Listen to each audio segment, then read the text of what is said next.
It's week 12 in the NFL, and you need to know which running back to start to win your fantasy matchup. Well, don't worry, guys, we got you. SI fantasy analyst Michael Fabiano is here to break down the playmakers that can make all the difference in winning or losing. Fabs, let's start with the running backs that you like for this week. Yeah, I'm into Todd Gurley this week, and I know he had a stinker last week, but that Saints defense is very good against running backs. I like the matchup against Las Vegas this week. They've really struggled to stop running backs all season long. They've allowed 14 total touchdowns and the fifth most fantasy points to running backs.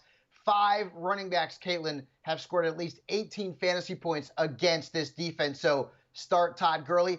And I also like Wayne Gallman. I mean, this is kind of where we're at right now. Gallman's been very good. Before the bye week, he had a touchdown in 4 straight games, and he's also compiled an average of 15.5 touches and nearly a 30% touch share for the G-men. We all know Devonta Freeman is out. He's on injured reserve. The Bengals defense have allowed 14-plus fantasy points to running backs 8 times this year. So Wayne Gallman, not a guy you typically would think of as a stardom, is a nice flex option this week.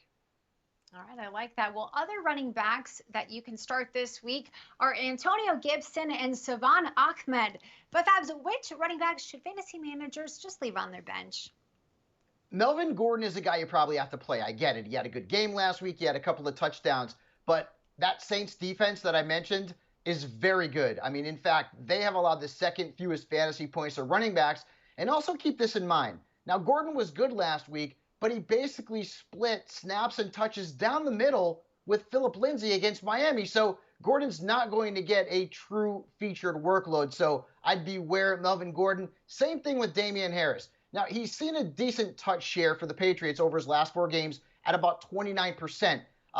This is a guy, though, that could potentially be losing some early down work and goal line work to Sony Michel. Rex Burkhead is also out, which means what? James White will be factored more into the backfield as a pass catcher. And remember, Harris does nothing except for run the football. He very rarely gets targeted. And then factor in this matchup against the Cardinals.